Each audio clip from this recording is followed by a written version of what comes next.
Hey guys, it's your favorite Unc here. Go ahead and click that subscribe button below so you don't miss a single episode of Nightcap. That button right here. Come for the sports, stay for the stories.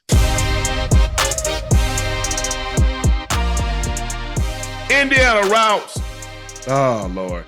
38-3 in the Rose Bowl behind Heisman Trophy winner Fernando Mendoza, 3 touchdowns. Indiana earns its first bowl game since 1991. The Hoosiers advanced to face Oregon in the semifinals. Heisman Trophy winner Fernando Mendoza threw for 192 yards, 3 touchdowns, while the defense held Alabama to 193 yards. Man, Alabama ain't got no speed. I ain't know. Their defense looks so slow. Their skill, everything on offense, they was moving in mud. Yeah. Indiana was flying.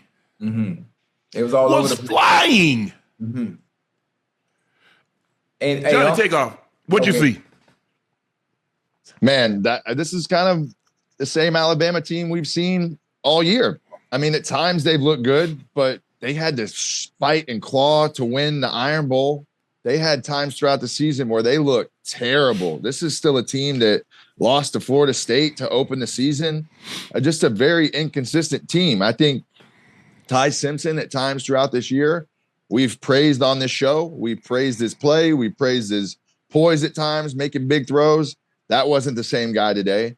And you got to give a lot of credit to Cignetti, the way he has Indiana playing, a lot of heart flying around the field. They're determined. They're focused. Obviously, Mendoza has to feel extremely confident with the way that he's playing football right now.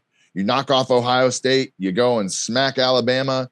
You're just looking at this situation like next up. They almost seem to me like a little bit of team of fate, of destiny to do something for them in their program that hasn't been done ever. And I think everybody in that locker room has bought in. And since the Penn State game, we really haven't seen them slip up very much. Nope. I think I've made a lot of noise about, was Mendoza deserving of the Heisman? Was he the best player in the country and all that? You put that to bed and put that to rest because you have the trophy now. His is sitting in his room or in his house or wherever it is. Now you go out and solidify it. And you know how you solidify that? Running the table and going undefeated and winning the national championship and doing 2 things that have never really been done at Indiana on the football side. Yeah, I agree. Hey, Ocho, Cignetti also was at Alabama. Yeah? Yeah, he was an assistant under Coach Saban. So both coaches that was in the Ole Miss Georgia game was at Alabama. The University of Cristobal, he was at Miami. Cignetti, he was at Alabama. Dan Lanning, he's at Alabama. Right. Ain't an accident. It's not an accident. What'd you see in this game, Ocho? Alabama looked awful. Other than they looked awful, yeah. What did you see? I mean, listen, the game was one up front. Defense, Defense. Indiana, they all over the place. Made Ty Simpson uncomfortable all goddamn day long. I'm not sure if Indiana's defense and offense is moving that fast or just Alabama's offense and defensive players were just that slow. Yeah. I see the skilled players, they weren't effective. And almost to a point, it's like, is Alabama, did they really belong here? Did they really belong in the playoffs to begin with the way they look tonight? I mean, earlier today. Obviously, I understand Indiana hasn't lost all season long. They look really good all season long. And they played up the par and put everybody else on notice that we are serious. What you saw last year from us, we are the real deal. What you saw from us during the regular season, yes, that is us, and we can play with the best. And they proved today in a thrashing of Alabama. It was a lopsided game, It was a lopsided game to the point where I was like, why is Alabama even out here in the goddamn playoffs to begin with? I agree. I can't recall, and I've been watching Alabama a long time. I remember when Coach Bryant actually coached Alabama. So that's how far I've been watching Alabama. Yeah. And I told y'all earlier this year, I've never seen an Alabama team look like this team. They're big, they're slow. Yeah. They're slow. Alabama, I mean, their defense, there's nothing. There used to be there are things that you could look at Alabama and says, okay, they're special. You look at their offensive line and defensive line. They would used to be littered with first-round pick, special. Mm-hmm. You look at their wide receiver groups, special. You look at their DVs, special. You look at their linebacker, special. You tell me one thing that's special about Alabama. Offense, defense, or special teams. Tell me one thing, Chad, that you guys have seen all year long that says, okay, that's a special player. That's a special unit. Nothing. Nothing jumps out at you. Absolutely nothing.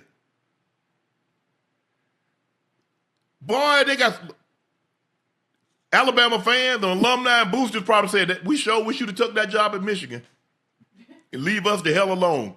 Yeah. Damn. It was bad. It was bad. And I think the thing is maybe people like, well, man, them days. No, it's not. That's Alabama. Those days are never over. Yeah. It's just like Michigan. It's just like Ohio State. There's still a standard. They're not going to settle because Coach Saban's not there or Coach Bryant's not there. Go ahead. Hey, Uncle Johnny, you know, we talk about the standard, about Alabama having a standard. When Coach Saban coached there, well, obviously when Coach Saban coached there, NIL wasn't active. Everyone wanted to go to Alabama. The players, think about all the receivers. At one point, they were receiver university, huh? They filtered one after the other. Their running backs filtered one after the other. Having one of the best defensive, they all filtered one after another going into the draft. So everybody wanted to go there. Now with NIL, it's even the playing field, huh? So all the players are going all over the place. So now everybody is good. Everybody getting those 5-star, 4-star players now. So now coaching comes into play even that much more because you're not getting the best of the best. Now, it makes it a lot easier when you got the best receivers, you got the best D-line, you're getting the best defensive backs, you're getting the best safeties. Now, when you're not, and they're going all over the place, every team is sprinkled in some 5 stars. So now other factors come into play when it comes time to playing and competing. I guess you already looked at Ohio State when they had the Bosa brothers, when they had Chase Young, and they had all those guys. It wasn't no NIL. When they had Zeke Elliott. When they had Vernon Golster and Denzel Ward, it wasn't when they had Denzel Ward. And what's the one they got? He went to Detroit. What's the DB? Huh? Terrion Arnold? No. He was from Ohio State. Jeff Okudah. Yeah. There wasn't no NIL, so don't pretend like Alabama was the only one getting them damn top players. Ohio State was getting them. Because remember, they went defensive player, rookie of the year, defensive rookie of the year, defensive rookie of the year. Let me tell you something. They went with Joey Bosa. They went with Chase Young. They went with Nick Bosa. Okay, let me tell you something real quick. Go ahead. I think it was NIL back then too, huh, Johnny? I mean, just now, NIL. The difference is they went to the front door, go into the back door. This time they just walked through the front door. That's the only difference. There we go. All right, you said it before I can get it out. You said it. I will say one thing. Ocho, that's the only difference, Johnny. Yeah, it adds for all that's wrong in NIL right now, and people are frustrated about it, and there needs to be a lot of changes. The one thing that it has done is create parity in different teams getting into the playoff. Absolutely. Which is what we wanted. We were tired of seeing the same teams in every year, same national championships, same matchups. So Georgia, Alabama, Alabama, Clemson, Alabama, same thing. So it has added to where the talent pool is definitely spread out. Now, do the players have too much power now to do whatever they want? And I saw, I think Sark saying this the other day. He's like, we're dealing with kids who are leaving, before the bowl game or whatever, and we go and talk to their agent, and their agent may be their roommate sitting down on the couch with them. So, you don't know what's going on. There definitely needs to be some changes, and it's going to take some regulation. It's going to take a guy like Nick Saban to come in and oversee a committee, and they're going to have to find some rules on how to do it. And it's going to take somebody really powerful like that to make the changes that are necessary. John Calipari went on a 7-minute rant the other day after the game, and it was all time for what he's dealing with on the college basketball side. And I will say this as well. I can't believe I'm going to say it, but even though Notre Dame's taking their ball and going home and running off, they would have put up a better fight today than Alabama for sure. Yeah. Well, all you got to do is get in the conference and play somebody. That's very true. you just got to play somebody. I think that with the NIL, it just goes to show you can get good in a hurry. Now, it's not so much the NIL but you got to spend the money on the right places. It's all about location, location, location. Just because you open up a restaurant, it can be great food, but if it's out in the middle of nowhere, ain't nobody traveling way, way out there. You got to have, you want foot traffic. You want people, let's try this place. You get the right, you see what happened with Texas Tech. You got to have a quarterback. They got Mendoza. Indiana got Mendoza. Yeah. Ole Miss got Chambliss. Mm-hmm. Miami got Beck. Mm-hmm. Yep. Didn't Oregon's guy transfer too? I think so. I think Oregon's got a transfer also. But you can get good in a hurry.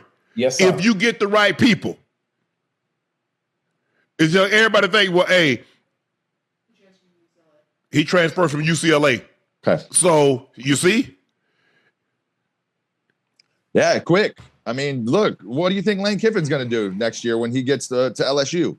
You think he's not going to poach a quarterback from somewhere first and foremost? Yeah, absolutely. I guarantee you what he's doing right now. Johnny, it's they're about to do away with spring ball because all guys are doing in spring ball is getting the tape, cutting it up, and sending it out. Say, okay, what you got for me? So pretty soon, it ain't gonna be no spring ball like you and I had the spring. Hey, I see you come summer. Don't even worry about it. That's where you make a lot of your development, though. I mean, that's where you grow a lot as a football player. Is that time from January to May? Those are some of your biggest gains in the weight room and your technique and what you do. I know for me, from first year to second year, I had my biggest growth from that offseason and spring ball and getting more comfortable in the offense and more camaraderie with your guys. So, I think it just takes, your development back a little bit because you're playing the business. And that's what's changed so much about college football is that you better go get this bread because you're not guaranteed it at the next level. So you may as well stick around in college for as long as you can, get your bag up, get a good financial advisor, and save your chicken for sure. But see, that's the thing, Johnny. You see how you say you made yours from February to May. Somebody else would have came in and said, oh, he did make some development. We got $3 million for him. And then bye-bye, Johnny. See? So that's why they do it away with spring ball. Because I agree with you. I got so much better from that time I got an opportunity to hit the weights and got an opportunity to really work on what I needed to work on, Ocho, getting out there every day, competing. And I could feel like, man, I'm getting better and getting better and getting better. But you get these guys, Ocho, they getting better and better, and they say, get me a little cut up, and they send their practice tape off. Oh, that kid worth $7. Oh, he gonna start for us. That's $750. That's $1 million. They already talking about top quarterbacks going for $3.5 to $5 million. Ocho, 19-year-old, 20-year-old, $3.5 to $5 million. Yeah, hey, absolutely. And when you think about it too, hey, Johnny, the fact that these quarterbacks that they're not proven to a point where they're going to come to your program and make that much of a significant difference, and they're getting that kind of money. So the pressure's on them. Once they get the money and, I'm a 4-star, I'm a 5-star, based on where you come from, based on what you did in high school, and you come to these huge entities and organizations, and they put all that pressure on you. Well, hell, we paying you that kind of money. You got to come in and make a difference right away. Yeah, I mean, look at Carson Beck. Look at Carson Beck. For example, not to mention just the money that you're making, right? He's in Florida. He's not paying state income tax. He's seeing a lot of that bread. On top of that, there ain't no way he's paying for a car. And I see him in the cluster at Live. He ain't paying for no bottles. He going out for free. Everything else, you're walking in, alumni sees you at dinner. I went to dinner with Diego Pavia this year. I looked, it was like a $1,500, $2,000 bill. He ain't paid none of that. So the perks you're getting on top of the money you're getting, if you're really smart about it, you can leave college. If you're a guy like that, after 3 years, you can have $12, $14 million cash all day. Yeah. But that's the thing. That's what you need to have happen, guys. And I don't begrudge the guys. The only thing, and if you look at it now, John and Ocho, teams are really not going after the high school guys like they once did. They want a guy that's already established. He already knows the college routine. He knows he has study hall. He knows he has, weightlifting and things of that nature. So he's already abreast of the college experience. Yeah. As opposed to getting somebody in that doesn't really understand college. You hope they figure it out. They're mature enough. But let me get somebody that's already gone through this. $3 to $5 million. The top receiver going to go to one, probably somewhere between $750 and $2 million. Maybe even $3 million. Yeah. Man, hey. I ain't got no problem with it, but you see what's going to happen, Ocho, is just kind of a very similar situation to like the Georgia kid. Yes, he got sir. the money and then left. Georgia's suing him. Yes. Hey, Unc, when it comes to that situation, Unc and Johnny, with Georgia suing him for actually leaving because he got the money and decided to leave, who's going to win that? We don't know. That's why they go in the court. Yeah. Somebody will set a precedent for it, and it'll kind of go off of that moving forward. Okay. But let's listen to this. For single sport recordings, more than 3,300 plus college football players had entered the portal by day 2 of the 2025 window.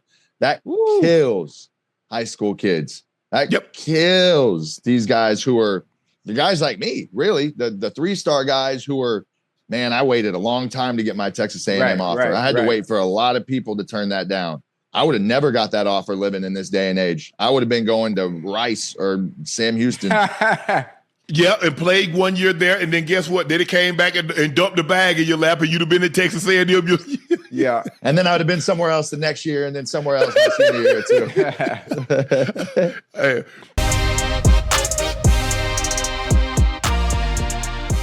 Indiana Hoosier blow out the Oregon Ducks by the score of 56-22. The Hoosiers will face, now there's only 2. Indiana Hoosier will face the Miami Hurricanes for the national championship on January the 19th. Indiana has beaten its 2 playoff opponents by the combined score of 94-25. The blowout started early in the game. D'Angelo Pons, who came on the show earlier this year, picked off Devontae Moore on the first offensive series of the game, returned it 25 yards. Oregon tied the game up. Moore showed me something because he threw a pick, and then he came back and he answered. And then IU went on a 35 unanswered point run, and that was really the ball game. Just too many turnovers. Indiana's just far too good. They're a very well-coached team. Offensive line, defensive line took the ball game over. And those receivers, they don't have big names, but they catch everything. They high point everything. This is a really coached a really well-coached football team. They're really disciplined. Yes. And I know everybody's talking about the U's back, but the U got their hands full, Ocho. Oh, yeah, absolutely. And not only do they have their hands full, Unc, University of Miami, what we saw from them when they played last night is they had turnovers, Unc. They had turnovers. And this is the exact same thing I felt when it came to this game. It would come down to not only the quarterback playing Dante Moore and Brother Mendoza, but it would also come down to the turnovers. And lo and behold, the first play of the game, the goddamn quick out route, mind you, he in the gun. So the goddamn DB is not moving. Oh, Joe, you can't throw the ball late and he throws it late and throws it behind. Oh, Joe, you see him rotate. Safety shoots back. They go down to the other side. That's man free. He's off. He's cluing. Yeah. He don't even get out his back pedal. He didn't even budge. Didn't they put him in motion? What? No, was he in slot? Because if you think about, because he tried to run a speed. Yeah, he tried to run a speed out. Speed out. Yeah. And the DB Pons he took one step and drove. You ran the out and up. You had it with him, but you ran the out and he picked it. Yeah. Mm-hmm. It's unfortunate. Carson Beck is going to have to play. Not saying play perfect. He's gonna have to play damn near perfect.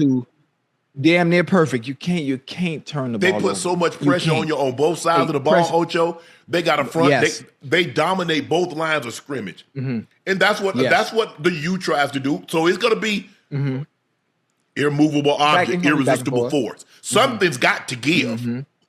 Yeah, absolutely. Hey, Unc. I remember watching Mendoza down here in Miami. God damn it! I remember watching Mendoza down here in Miami, Unc, at Columbus High School. I didn't know Mendoza would be what he is today.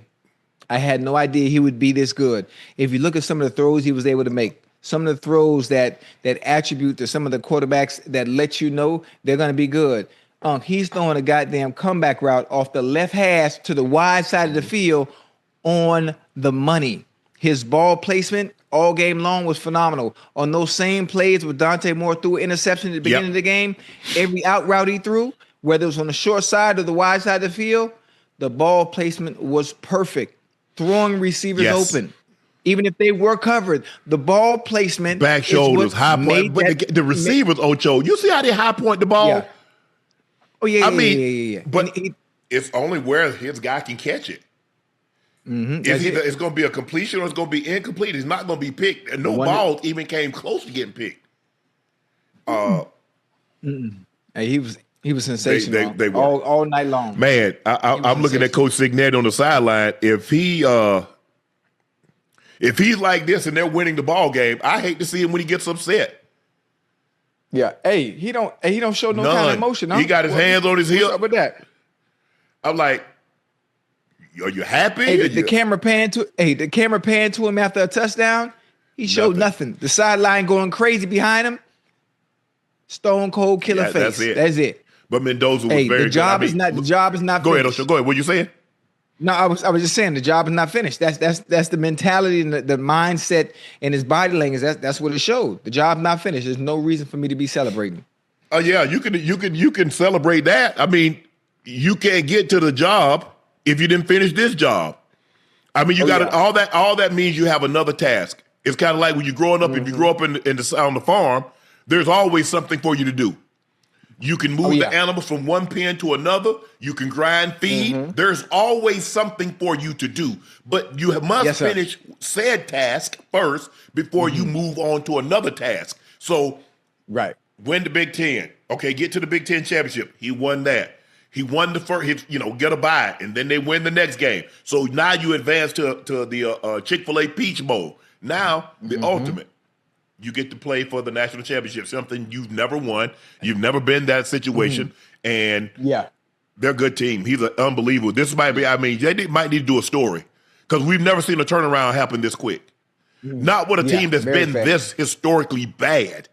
I mean, they've been historically bad. I'm talking about historically. I'm talking about bad news bears bad.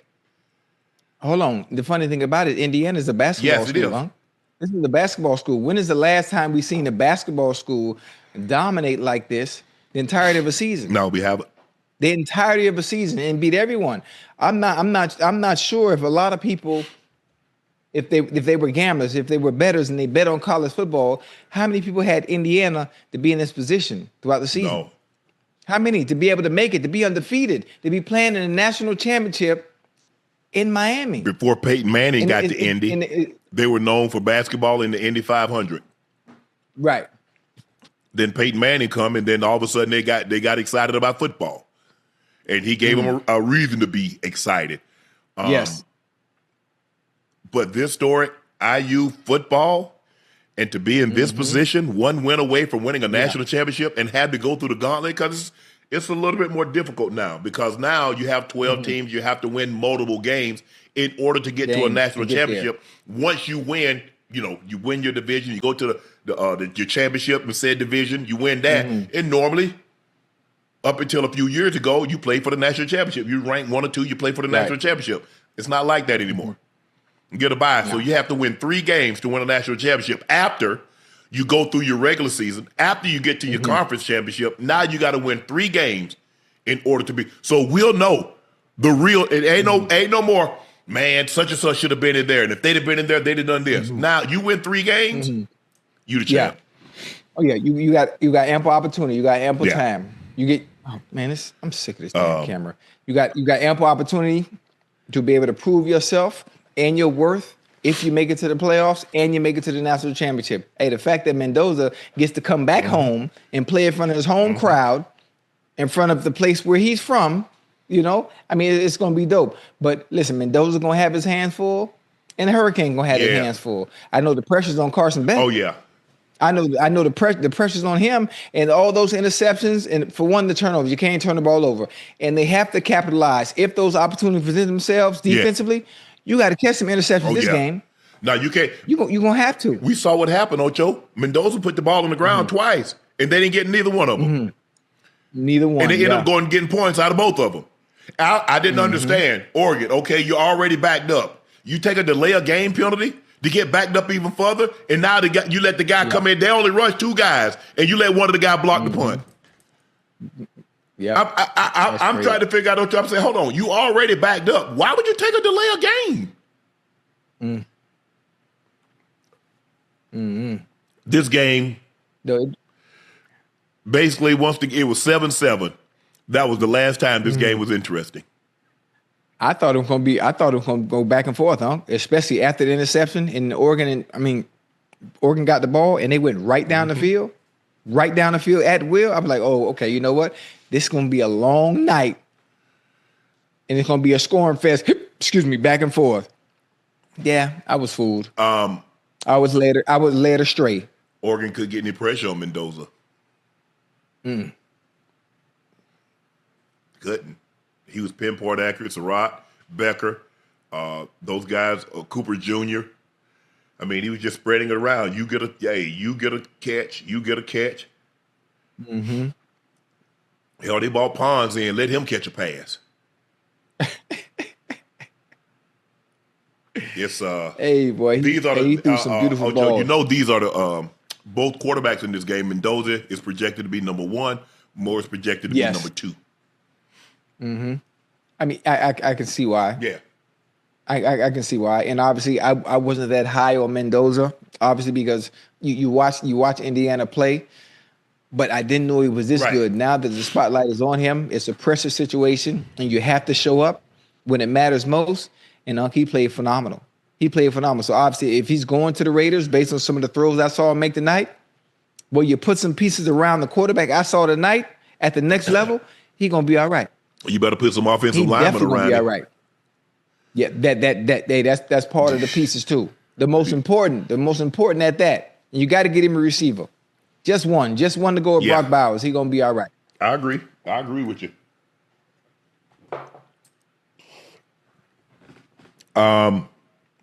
This guy. I mean, we were hoping for what we got last night. A very interesting ball game. Excuse me, I got the hiccup. It was interesting for about 7 minutes. That's about it. 7 minutes. And that was it, Ocho. And it was a blowout from there. I mean, once it got to the half. it was 35-7 at the half. Go ahead, Ocho. Let me get some hey, chat. I mean, it was 35-7 at the half. At that point, I tweeted, is it okay for me to take a nap? Or will Oregon have an opportunity to come back? And obviously, it's college football. Anything can happen. Momentum shifts, the pendulum shifts at some point, and another team catches fire. And at no point did Oregon threat or even have a chance to actually come back in this game. And it sucks. I thought it would have been similar to the situation of the game last night, where it was very exciting. But hell, you didn't even want to blink. You didn't want to leave your seat to even go to the bathroom because you might miss something. That's what I thought this game would be after the way it started out. Even with the interception at the beginning of the game and seeing Oregon respond and go right down the field and score, it just didn't happen. It just didn't happen. Indiana looked very good. Most of these games, especially games of this magnitude, when teams are of equal value and quality and skill, the games are won in the trenches. The games are won up front, and that's exactly where Indiana dominated on both sides of the ball, up front. And so it's going to be a good one. It's going to be a good challenge for the Hurricanes. It's going to be a good challenge for Indiana, because I think the winner of this game is going to be whoever wins the battle of the trenches, and also whichever quarterback makes the least amount of mistakes. And that's who wins the game. I would love for the University of Miami to win, but I'm also cheering for, Fernando Mendoza in Indiana because, he is here. He's a hometown Florida kid, so I'm excited. I'm excited for the game. Yeah, I mean, watching Mendoza, I've watched him a lot more down the stretch. Excuse me, as Indiana got closer and closer, and it looked like they were going to be on a collision course with Ohio State in the Big Ten championship. You knew they were going to get into the playoffs, whether they won the Big Ten championship or not, because they had been ranked number 2 for such a long period of time. Excuse me, I'm sorry, Chad, I got the hiccups. But with that being said, watching him, I'm like, okay, yeah, all right. But watching him against Ohio State when he really needed to make throws, watching him how just blitzed Alabama, how they just blitzed Oregon. Yeah.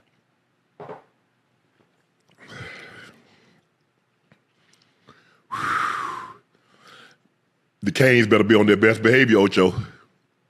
Yeah. Oh, they're gonna be This all right. kid, Now. Them boys are gonna be ready. This kid is on a Joe Burrow type run. You remember what Joe Burrow did? Now, I like the comparison. I like the comparison. Obviously, that 2019 Joe Burrow was elite, based on the numbers he put up that season, going to the Natty, winning the Natty. But the numbers he put up was unbelievable. So you understood when it's certain times you can look at a quarterback in college, and you can tell if what he does in college is going to be able to translate to the NFL. And you knew watching Joe Burrow, no matter where he went, as bad as the Bengals might have been, he's going to have success wherever he goes. Well, you look at what he got, and they got one of his receivers that he had in college. They got Chase to join him. Yes. You look at Chase had like 20 touchdowns. Jefferson had like 17 touchdowns. They had Marshall. They had Thaddeus Moss. They had Clyde Edwards-Helaire. Yeah. They had the best offensive line in football. They had a defense with Queen and Stingley Jr. and all those guys. From a talent standpoint, IU doesn't have that. Now, do I think IU is maybe have the coaching advantage? Yeah. I like Ed Orgeon. I like him. But Cignetti is upper level. You can make a case that he and Kirby Smart and he are the best two coaches in college football. Ryan Day is in that, but to do that, what he's done with that team, I mean, look, going to Ohio State and taking over that. Come on, you're going to get blue chip guys. Going over to Georgia and taking over that, you're going to get guys. Go take over Alabama or something. You go, bro, that's Indiana. That's IU. Yeah. Is it safe to say Coach Cignetti, he's done more with less? Yeah, for sure. Mario Cristobal and his Miami Hurricanes are headed to the national championship thanks to a 31-27 victory over the Ole Miss Rebs.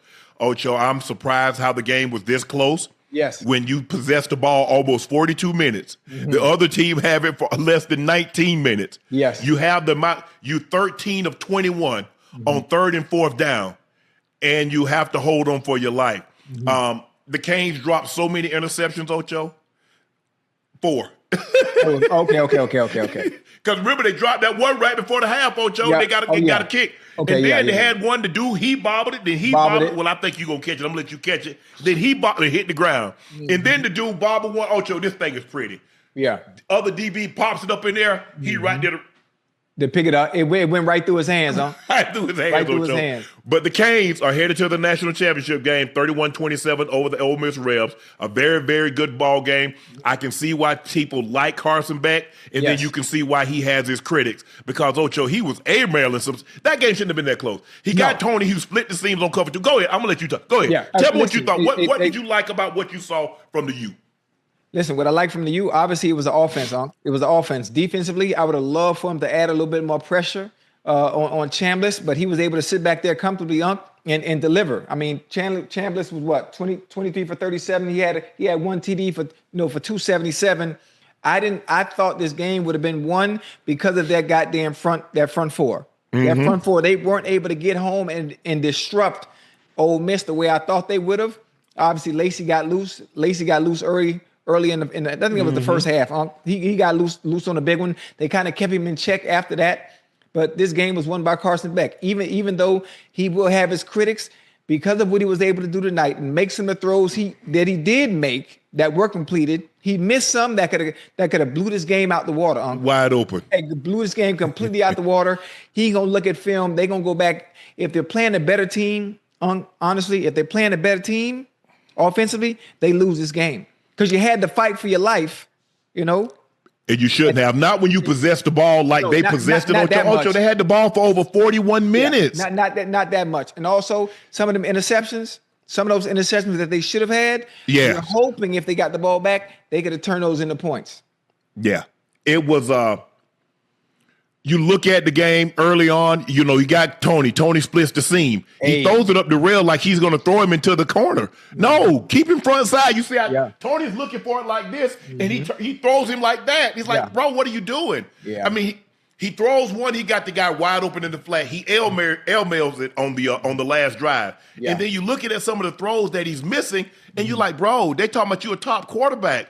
And then you watch him on the last drive on the throws that he completed. I mean, Malachi Tony saved him on one. I still don't know how he caught the ball back here and still got a foot. I don't know how. You know what? For some reason they called that play out. I'm not sure why, because the toe touchdown. Because his heel, the ball of his foot hit first. You think so? It did. Did you think it like hit the ball of his foot hit and then his heel? No, I thought to me when I saw the replay, Unc, I thought his toe touched first, and obviously the heel has to follow once the toe. Yes, that's what I'm saying. Yeah. Okay. Yeah, I agree. Yes, yes. Okay. I thought it was a completed play. I thought it was too. So I was tripping. I was tripping because the toe. No, he kept you weren't tripping. Up, but listen, it wasn't complete. But Malachi Tony tonight, Unc, down here in Miami, we call him Baby Jesus, Unc. That's his nickname. And boy, he was every bit of that tonight. He was special. He's a special player. He being able to do some of the things that he done, the screen pass he took to the house, having the vision to be able to maneuver through traffic and get in the end zone, man. Goddamn, brother Fletcher, he toted that ball tonight, Unc. You just got to tell him, Ocho. You can tell him because he won't listen to me. Tell him you can't jump cut when you got your cleats spatted. Because there's too much. There's no traction underneath. Because when you slip on that wet grass, your feet going out from under you. Coming right from under you. Yeah. But it was an unbelievable game. Look, the Malachi Tony play was sensational. Mm-hmm. Keelan, I'm watching it in real time. Marion. Yeah. Ocho, help me understand this. Talk to me. The DB has Marion man. Mm-hmm. He's got him, man. He's trying to feel for him, but he's trying to look at Carson Beck. Marion wheels and goes up, and then he's starts chasing him. Mm-hmm. Bro, you got him, man. Yeah. You cannot clue that far down the field. No, you can't. I'm looking at some of these guys. I'm like, bro, I know damn well your DB coach ain't teaching that technique. No, you 30 not. yards down the field, and you looking in the backfield when you got this man. Yeah, I think I know you talking about. You talking about the DB from Ole Miss. I think it's last. Yes. When Marion he turns it up and catches it. He has him man because he starts on like an end route. But he's feeling for him, and then he turns it up. He's looking in the backfield like, what can you do for? I just want to know if the quarterback got the ball and you 20 yards down the field. Tell me how do you impact the quarterback? You can't sack him. No, nothing at all. But obviously wanting to see and get a hint on when the ball is coming out. Is that number 32? Was that Graves Jr. on that play? I forget who it was. It might have been Ocho. Or was it 6? I'm not sure what it was, but obviously one of the players that stuck out to me on the Ole Miss defense, even though they lost the game at DB, was that young bull. He was number 32, Graves Jr. Hey, he gonna be a hell of a player. You hear me? Hey, he's gonna be a hell of a player. No, you're right. It might have been Graves Jr. It was, even Chad, who was it? Who was it that got beat on that broken play where Beck rolls out of pocket? I like TJ Daugherty too. Number 6. Oh yeah, he nice. Number 6. Yeah. I don't know if he what they call a rover or he a Mike or a Will or a stuff. I don't know what he is. Yeah. All I know, he can play. Yeah. He can play, Ocho. They got a good defense. Graves Jr. stuck out to me on film to the point where I had to tweet, well, goddamn, is he running the routes? I mean, does he know the guy? He's running the routes for most of the DBs in the game, and obviously he had a PI, but he made some really, really great plays in man-to-man out there. So I mean that's some credit to him. Even though they did lose the game, that's one of the better fourth quarters in college football, Unc, I've seen in a very long time. It is in a very long time. For the overall, it was look. The stakes are really, really high. Yes, sir. Somebody knows their season's end, and it's ending one game before the ultimate goal, which is getting to the national championship and win it. So that's what hurts the most because you're one step away. And somebody knows that dream is ending tonight. Mm-hmm. Yes. And so maybe you're a little tentative. Maybe let's feel our way into it. I thought Miami was doing good, going down the field, end up having to sell. I don't know what the guard. Right guard, how many times you going to false start? They told you in the huddle. They're in the huddle. Hey. Don't move. Ready, break. Bro, where you going? And then the next play, the ball gets tipped, and it's intercepted. Yeah. It's like I said, Ocho, see, that's why I couldn't do it. Hey, son, you're not did you not, let me ask you a question. Uh-huh. Did you know the snap count? Did he not tell you? Because everybody else knew it. Yeah. Boy, this was a game. Hey, Like great I said, game. Ocho, I'm looking at Ole Miss. I don't know how Ole Miss made it this close. Cause look at this. I'm gonna see something, Ocho. Because I think they had the U had like 90 plays. Yeah. To like 40 something, maybe 50. Oh, Hold on. shit. 51 rush attempts to 21 rush attempts. So 37 and 51, that's 88, 60. 28 more plays. 42, the U had the ball 41 minutes and 22 seconds. Ole Miss had the ball 18 minutes and 38 seconds. And for the game to be as close as it was, when you dominate time of possession, you're crazy efficient on 3rd and 4th down. Yeah. And for you to basically, need a Hail Mary to fall incomplete, you let a team hang around. Now, Too long. You got away with this one. But I'm not so sure the next team that you play, if you let them hang around as long as this, I wouldn't tempt fate if I was them. It might hurt you. And obviously, when they do play in the national championship game, obviously it's going to be a home game for the Hurricane because it's being played here at the Hard Rock Stadium in Miami. I'm hoping the defense shows up a little better, more so that front, as opposed to the back end for the Miami Hurricanes. I need Bain and them young boys, them young bulls on the front. I need them to impact the game a little bit more, make their presence felt a little bit more, make whoever they play, whether it be Mendoza or whether it be the quarterback from Oregon, whoever they play, make him uncomfortable. Because both of them, if you allow them to sit back and throw the way Chandler was able to throw tonight, they surgical with that ball, man. They are surgical with that ball. The problem that I think Miami is that the guy had great mobility. Yes. And when you have a guy great mobility, you're really cautious. I just don't want to let him jump out the window on me because he kind of hurt Georgia with his legs on some plays, and he's hurt teams with his legs, and he has that ability. So they felt that they matched up really well with their secondary, and they felt they could get enough pressure with 4. Now they brought some pressure early on, and they got to him and caused him to get an intentional grounding. But I thought it seemed like to me the game plan is like less containing. Less containing. I like the last play, Ocho, because a right-handed quarterback, normally they roll him right. What did they do? They dashed him left. Yep.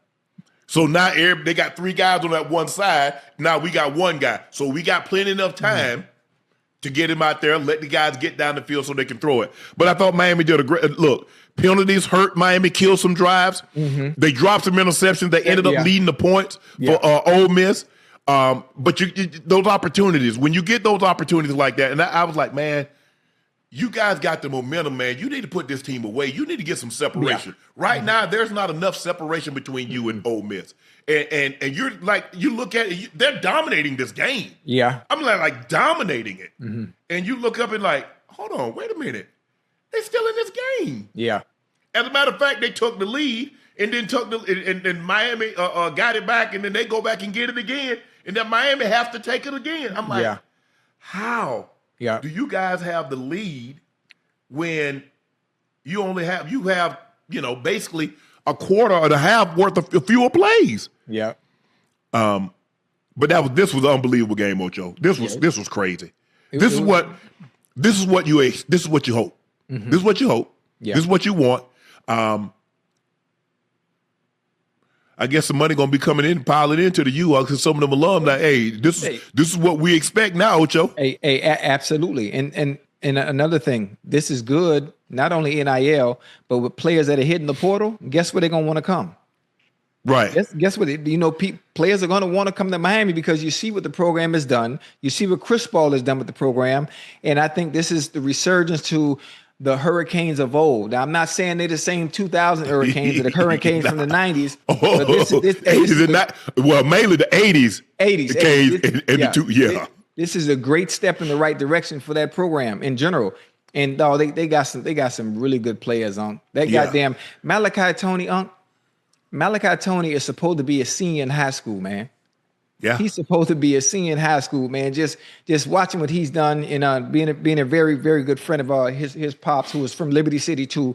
You might, I don't know if you remember, Antonio Brown, not Antonio Brown that played for the Cowboys, and not our Antonio Brown, but Antonio De La Brown. He played for Buffalo Bills. He was short. He ran 4.2. Okay. He played a little bit with a command. I almost said Red, but the Commanders. But he was fast, boy. He was fast. So seeing his son out there, man, shining and having fun, man. Salute to De La, man, and Malachi. I'm whole. You want to come to the game? No, I don't. Ocho, I can get tickets to the Hard Rock for us to get in the game. Ocho, I'm gonna be traveling. We got to go to New York next week, and then I got to go back to LA for 3 days next week to take 2 episodes of Club Shay Shay, man. Right. And plus, I still got to travel for the Super Bowl. Nah, bro.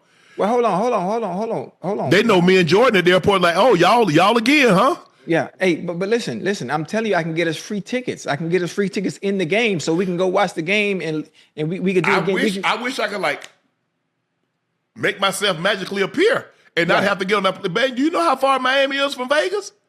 Yeah, I know, but you already got to be on the West Coast anyway. You got to be on the East Coast anyway, so you might as well come on down this way early. No, the game you just is said you got to. You just said we got to be in New York. Okay, then you could already be on this end. No, Miami to New York is a 2-hour flight. I know, Ocho. I need some rest, Ocho. Do you know how much Ocho? Think about it. We got tonight, tomorrow, Saturday, Sunday, Monday, Tuesday. Yes, sir. I travel Wednesday, Thursday, Friday, Saturday, Sunday. Mm-hmm. Now guess what you just said. And guess what? What? I leave Monday. I take Tuesday, Wednesday, and come back Thursday. Well, let me tell you something. You heard that schedule you just ran off, right? Yes. You do understand I'm doing the same traveling you doing, right? Yes. I'm getting on the same flight, doing the same travel. Well, you want to come do it? You want to be my guest host on Club Shay Shay? You want to host the episode? Yeah. Who we got? Oh, you can't tell me who we got, huh? Tell me who we got so I can do my homework so I know what to ask. I'm about to let you tape an episode this summer and see how you do. Okay. Oh, so just me? Yeah. It's you and the guest. Okay. Oh. Hey, can I ask you a question? Can I ask you a question? Now, does that come with pay? Is that extra pay? The host? I mean, I need to see if you could do it. Maybe you might want to do one. Maybe you might want to start your own. Yeah. Hey, hold on. I got some. You see how much homework, how much prep come with you. Right. Hey, I think I'm ready for that, Uncle. You know, I can flip the switch from the person that everybody sees on Nightcap and completely different than the person that'll be on Club Shay Shay. I get very professional, Uncle. I flip the switch. I'm gonna put on a nice polo and a jacket. Yeah, I mean, you ain't got to, but Ocho, you know, in an interview, everything can't be ad-lib. Yeah, there can be some moments in there, but you got to follow a script. Oh, I'm gonna let it flow, And you know, I'm not really good scripted, unless it's a TV show. I'm not really good scripted, so I'm really good off the cuff. But Ocho, it's got to be a sequence. You just can't be all over the place. Oh, I know. One band, one sound. I got it, baby. I'm ready. See, but this was unbelievable. Look. The Canes won their first national championship in Miami. Yeah. There's a chance I remember when they won the first one, they beat Oklahoma. Oklahoma, yeah. Oklahoma that was a while ago. Tied and won the national championship, but they went for 2. And the ball got batted down. This was in 84. 83 season, 84. That was Bernie Kosar. Bernie Kosar was a freshman. That's when they had Oklahoma. Nebraska had Turner Gill, Mike Rozier.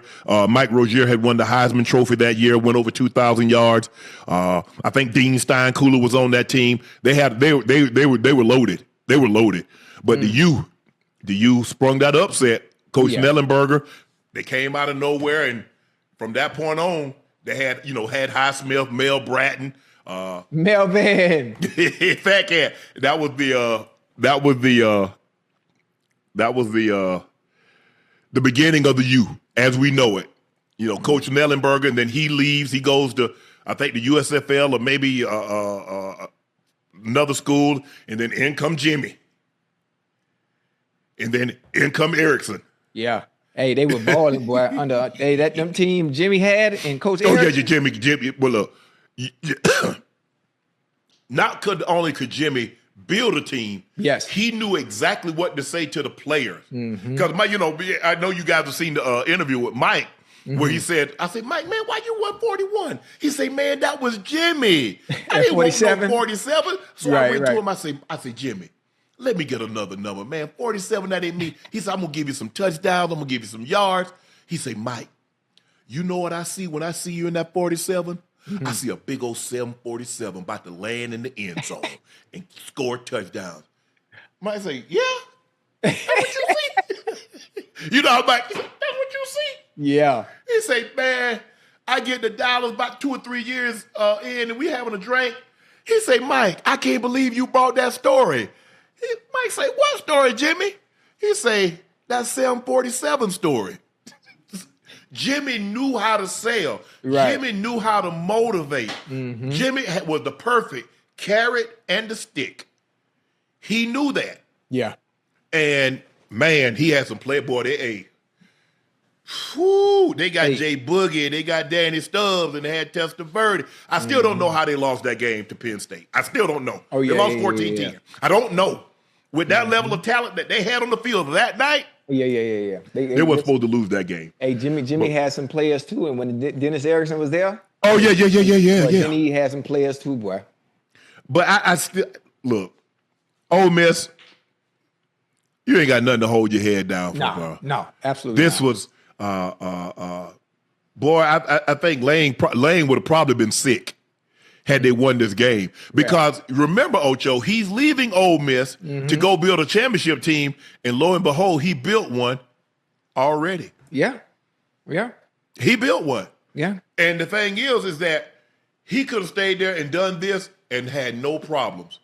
He must win a national championship at LSU. And we also have to understand why he left. We have to understand, because money talks, huh? Yes, money talks. But it's being reported that Ole Miss was willing to match.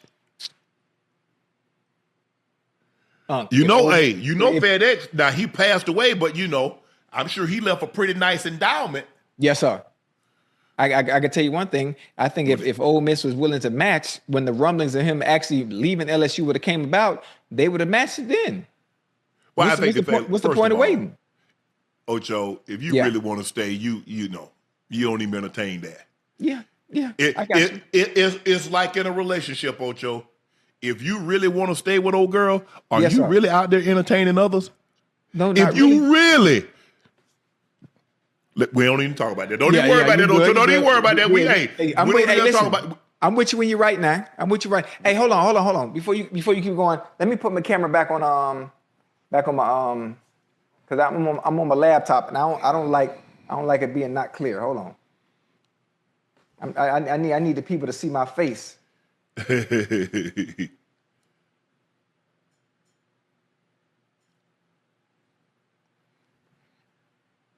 we go. See how clear that boy is now? Yeah. You brought that down. That's real nice there. Yeah. Ocho, let me ask you a question. Yeah. Was that pass interference on the last play? Oh, the very last play in the end zone in the corner? Yeah.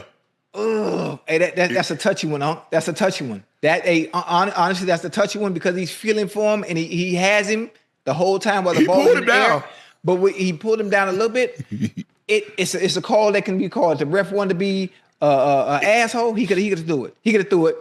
Obviously, it's not a spot foul. It'll be a 15 yards, and I think even with the 15 yards, I still don't think they get a touchdown because they needed a touchdown to win. But he could have called it if he wanted to. Ocho, I think that was more of a pass interference than the one in Ohio State. Remember they called the one in Ohio in the corner. State? In the corner? Yes. Yeah.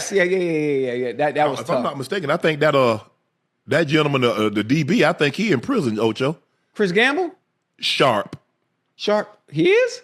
I think so. I think he caught him a 187. That's tough.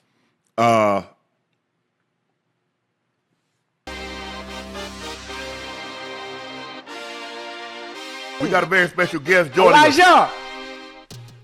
Boy, what they do? Boy, where you at, boy? Man, chilling in the crib right now. How y'all? Okay. Yeah, over the course of his career, his time, Kirk Cignetti at James Madison, he had 239 catches, 3,650 yards, 44 touchdowns. And the 56-22 beat down of the Ducks, I ain't never saw that much duck poop in a long time, and I'm from the country, and I know about duck ponds. I ain't never seen that much duck poop spread out all over the field. 7 receptions, 75 yards, and 2 touchdowns. Elijah, let me ask you this. Watching you guys, it didn't start out the season. We had Elijah on earlier this year. I mean, D'Angelo Ponds. We had him on. Took the playback. But watching you guys say like the last 4 to 5 weeks of the season, yourself, Becker, the other guys, you guys do a great job of high pointing the football. You guys do a great job of catching the ball in your hands. Y'all don't drop ish. What do you contribute that? Mendoza was dropping dimes last night. But a lot of times, I mean, the guy got 8 touchdowns and 5 incompletions. What would you attribute your success, you guys' success of catching the football at the rate at which you guys catch it? Yeah, first, like you just said, my boy Fernando, he put that thing on the money every single time. My boy dropped dimes 9 times out of 10, and then it's just the work we put in week in and week out, for real. Coach Shannon, my receiver coach, do a great job emphasizing we bigger guys, so use our body, use our hands, man. So 9 times out of 10, corners are usually not as big as me. I don't come around someone who's same size as me all the time. Right. So, like, just using my hands, man. That's what make me good. Like, I pride myself on reaching out. Even if someone on me, I tell my quarterback, my receivers tell my quarterback we're comfortable with making catches with guys on us. So give me a chance. It's just that attitude, and then we get a lot of work in after practice on the jug. So it really a testament to the work we put in. Yeah.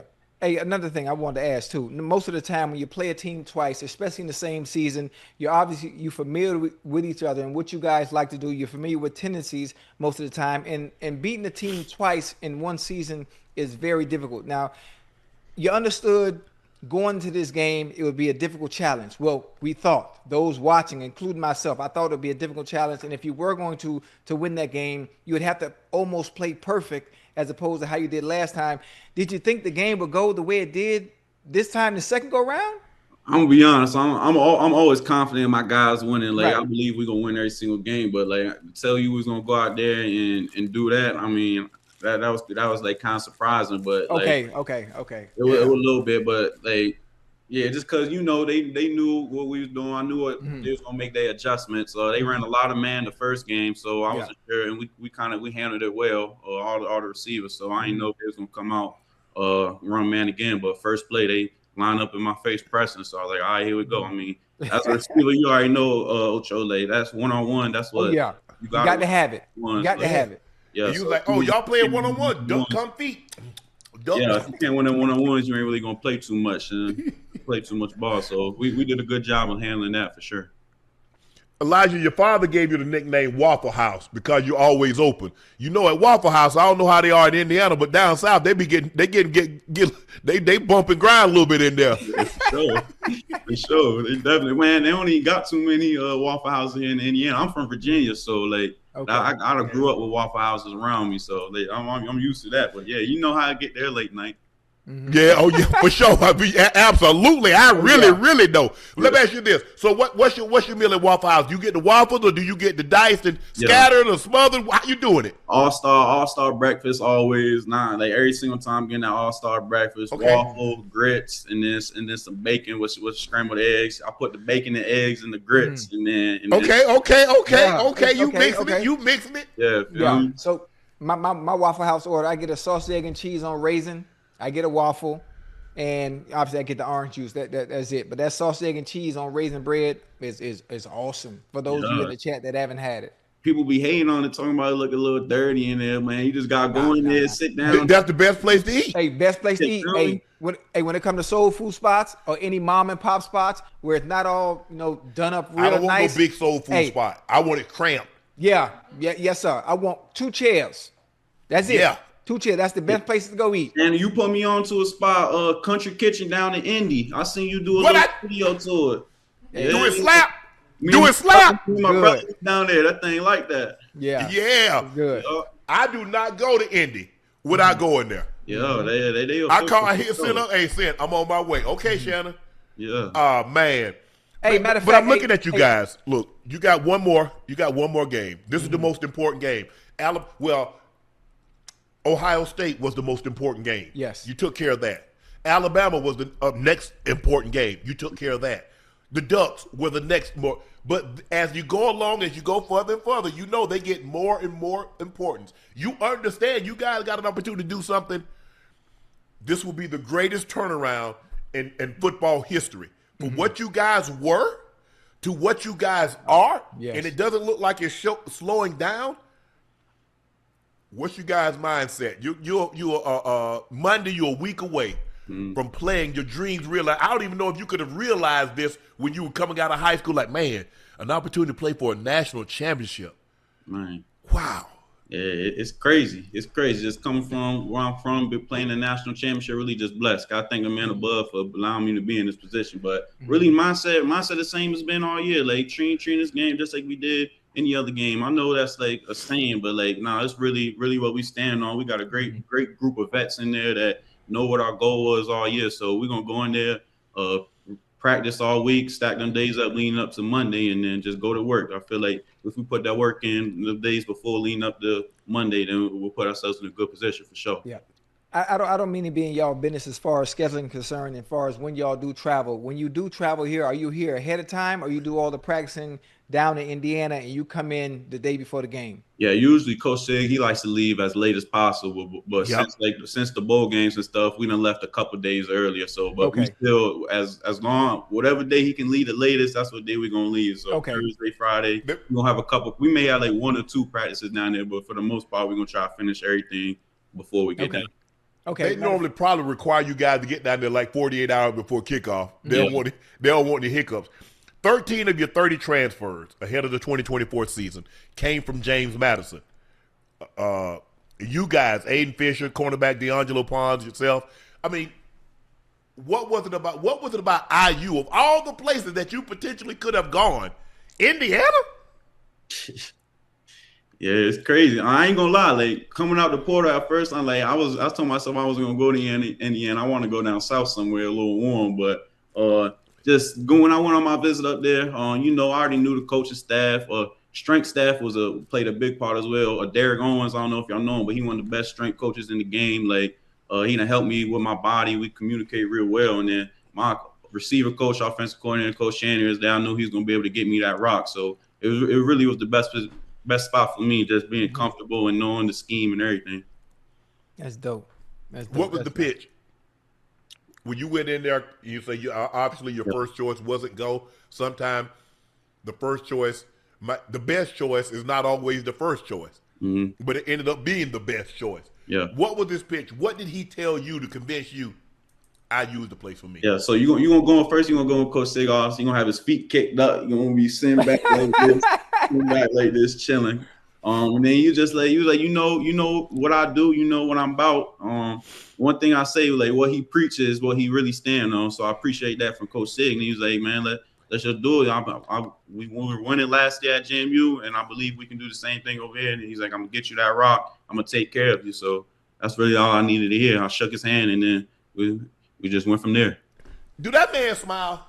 I mean, God dang. He's so serious. All he do is got his hands on his hip. He writes something down. I don't think he's writing nothing down on that little pad either. I'm just saying that. Don't tell him I said that, but I don't think he's writing nothing down. Nah, he how y'all see him, that's usually how he is. He'll crack your little smile every now and then. The funny thing about him, he'll yell at you, and then try to give you a little smirk after, like we all cool and all. But he rarely smiles though. He rarely smiles. Wow, that's dope. Yeah, I got one request. Being that y'all coming here to my hometown in Miami, if y'all get here early enough, I'm not sure when it will be. I would love the opportunity to meet the receiver group. Meet your receiver coach if it's a possibility. I just want to meet y'all, man. Shake some hands, take some pictures. I'm gonna be a groupie, because I ain't really won too much, so I want to be around winners for a change. So if we can make that possible, let me know. That's pretty much it. That's all I got for tonight. I got a request then. I'll be seeing the workshop that you be doing and all that. Come on. Trying to get down there one time, get some good work in, learn some gyms, man. Man, let's go. All the young NFL, all the veterans, young NFL receivers, everybody be down at the wide receiver workshop in July.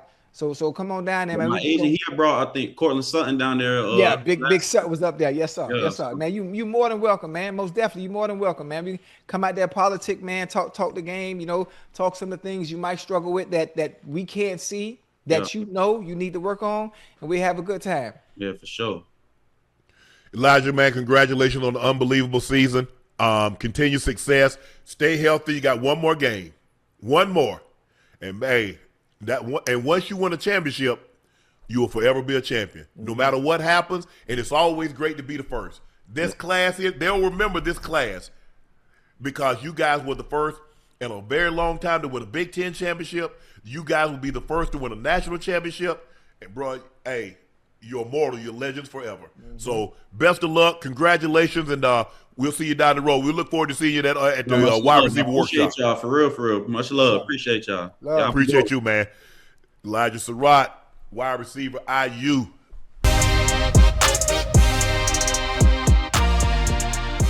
Indiana Hoosiers, Ocho, they did it. They won the national championship.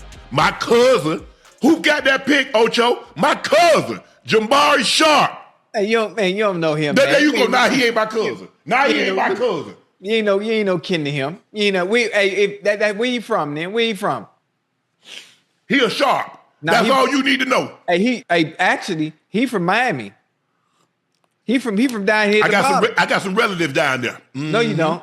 I do. I got relatives down there. down there in Cocoa Beach. All down there, down there, Cocoa Beach, yeah. Cocoa Beach? Yeah. Ain't none of us down in no Cocoa Beach. Whoa. Y'all, hold on. Ain't like y'all inhabited, like y'all landed on Miami. The Johnsons. Oh, so now all y'all Johnsons in Miami. Yeah, listen, Flowers, Johnson, Rose, your Franklin. Yeah, we dominate down here in the side in Miami. Hey, matter of fact, I might be wrong. I'm asking probably check that. I think he is from Florida. Ask if you could check that. You got to fact check me before people jump on top of my head now. No, Shannon Sharpe. Shannon Sharpe. I think he is. Shannon Sharpe. He undercut a deep right. I don't know if Beck was thinking he was going to back shoulder him or what because the receiver. Wait, that last play? Running. Yeah. You can't back shoulder that in the safety in the middle of the field. That's got to be a sideline throw. He got to let that go. He got to let it go. Oh, he went to Northwestern. He is from Miami. Yeah, he went to school with. That's Teddy Bridgewater. Yeah. I knew he was from the crib. But they won the national championship after what many thought was a Cinderella season last year. Yes. They won up last year. Mm-hmm. They won up. The first team, aren't they the first team to go a perfect 16-0? No team has ever won 16 games. I think the most was 15. Clemson won 15, and I think LSU won 15. Yes. But now you got the college football playoffs. Now, so plus they won the Big Ten championship, right, and they won 3 games in the playoffs. Now, here we are. We have a team that's won 16 games. Oh, that's crazy. Kurt Signetti, take a bow. What you've been able to do with this program in a short span of 2 years, yes. Nobody can boast what they've done. I understand that there have been some turnarounds, but not like this, Ocho. No, not like that this. Fast. Ocho, let's talk about the game, and we'll talk about the program as well. Okay. Let me get Mendoza's stat. Mendoza was 16 of 27, 186. Kaylon Black was 17 of 79. Roman Henry was 19 of 60, so they ran the ball 43 times for $132. Mm-hmm. Carson Beck was 19 of 32, 232, 1 touchdown, 1 interception. Mm-hmm. Mark Fletcher Jr. continued his hot streak, 17 carries, $112, and 2 touchdowns. He took off that long 57-yard run to get him back in the game. Malachi Tony, 10 catches, $122, and a touchdown. Let's take Indiana first, and then we'll talk about Miami. Hey. Go ahead. Take it away. That goddamn, listen, Unc. Fernando Mendoza, Unc. I had the opportunity to see him in high school down here at Columbus High School. He was good. I didn't know he would turn out to be what he is now. Cuban American. Obviously, his parents are from Cuba. His grandparents are from Cuba. And I'm not sure. Obviously, he would be the first Heisman winner to be Cuban American born, right? No? Yes. He'd be the first, maybe the first Cuban quarterback to actually win also a national championship. I mean, he put that team on his back, Unc. When they had to have it, Unc, that was fourth down where that quarterback sneak? Yes. Quarterback draw. How in the hell? Who called? You talk about a ballsy call? That's Signetti. Hey, listen, that's the one thing you don't expect. But as far as they have to go, to score. I wasn't expecting that. Ocho, it's 4th and 5. You're not even expecting them to go for it. My point Let exactly. alone the play that they call. Hey, listen. That was a great play. Mendoza right there.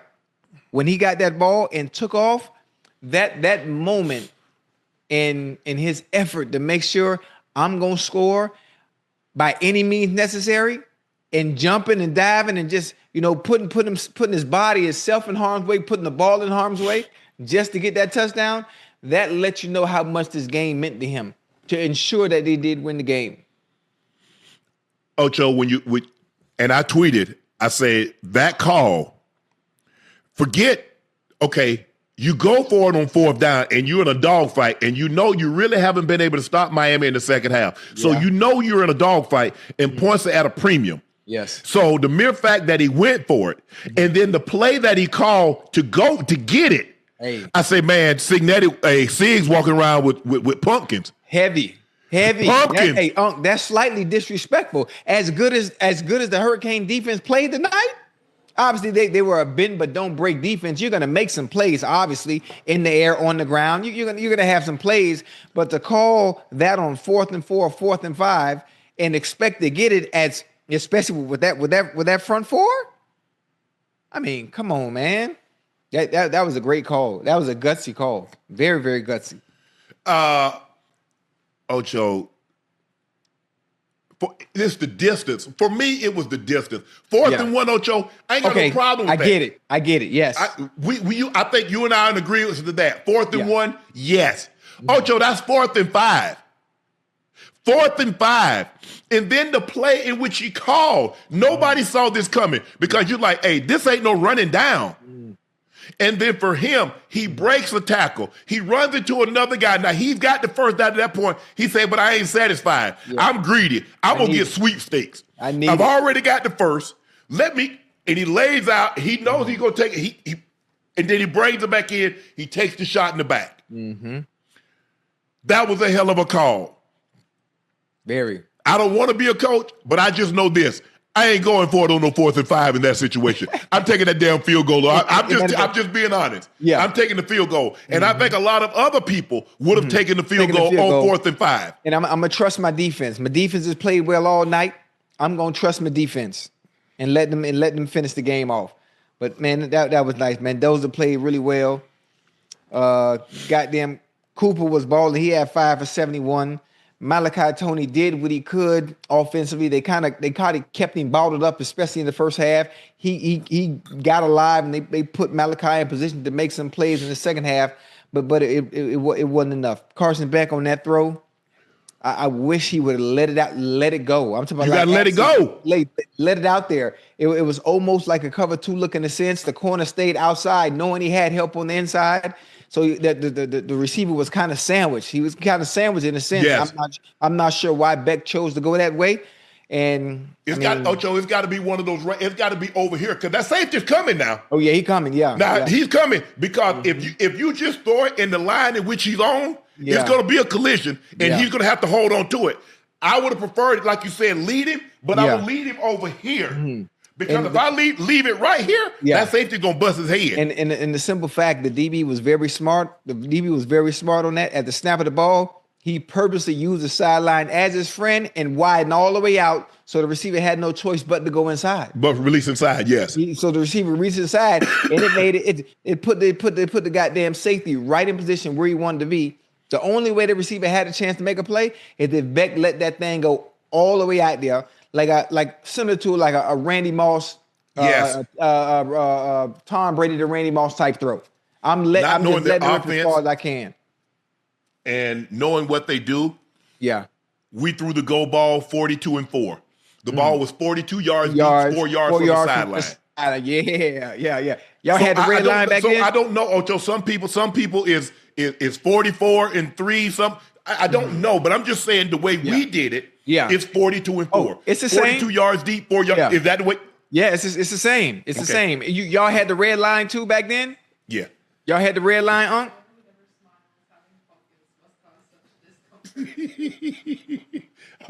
What'd you say, Ocho? Y'all had the red line. We had the red line painted on the practice field to let the receivers know the state that when you stack, you want to stack and stay on that red line, which was 4 yards from the sideline. Ocho, I don't care where you release. You can release it in there by the center. Right. All I know is when the ball, John's gonna let the ball go, it's gonna be 42-4. Yeah. So if you want to time. release inside, if you want to run a shallow cross, and then get back out there, I don't care. Mike didn't care. Mike said you can release inside. You take the best release. But at the end of the day, I need you 42-4. Yeah, and like you said, a job immediately. If I get you, I'm stacking you. I'm not just going to run and then hope. No. I'm going to stack your ass because now I can't have John to always have to make a perfect throw. Right. Because if you don't stack him and you let that guy be in his hip, there's only one place John can throw it. It's going to probably be a completion, and it's over here. Over here. Because if he put it like here, he going to chop. Yeah. Yep. So I want him, and kind of like what Marvin Mims did. And if I have to slow down, you're gonna have to come through me to get this ball. Yep. Ocho, I thought they let him play tonight, man. Miami was real handsy. Oh yeah, they let him play. Listen. I don't think they called the PI the whole night. No, maybe I missed something. Listen, they played it fair though. They played it fair. Not only did they let him play, they were very handsy, and obviously I see that as a part of football. So they were handsy, but none of the handsiness impeded the receiver in being able to make a play. The time. I thought on some of those stop routes, I was like, oh my goodness. Hey, hold on. Did you see at the beginning of the game, number 5 for Indiana? Yeah, Pond. Oh, boy. Well, hey, he nice. Oh yeah, he quick. He's very Denzel Ward-like. Just on that simple quick. play. He got quick feet. Yeah. I wasn't able to watch him the whole game, but just his technique and what he was able to do on that first play, I was like, okay, they got something out there. I said it's going to be a long night in the passing game, and if I don't have the stats in front of me, but if you look at how many yards the goddamn Hurricanes had at halftime, I understood it was going to be a long goddamn day. Yeah, I mean they gave up a block punt for a touchdown. You let them convert. I think they converted. Let me see. I think they converted 2 fourth downs on that one drive. Now I'm not sure how. And I think didn't that say that was the first time they had gone for the fourth down in the college football playoffs? So in 3 games, just about everybody else was going for it on fourth down. They've been so efficient, they didn't need to. They was picking getting everything they needed on first, second, and third down.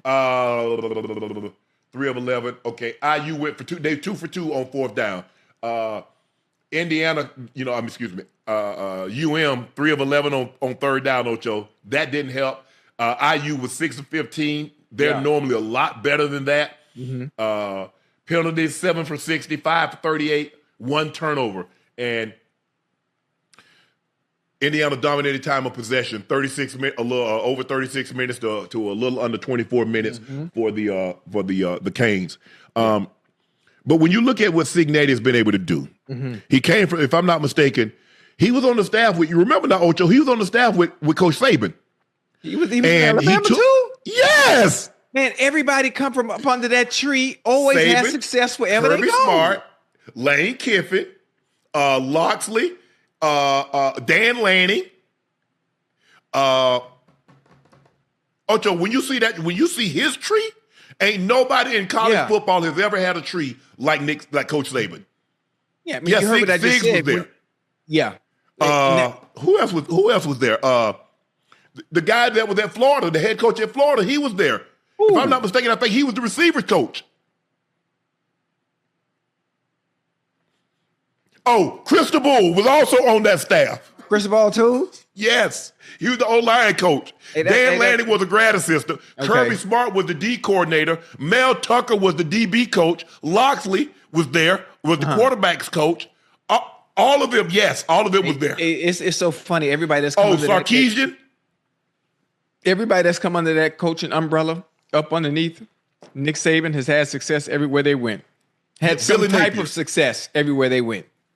Ocho, look, I understand like some programs have been down, like what Jim Harbaugh was able to do with Michigan. But Michigan has always been Michigan. Yes.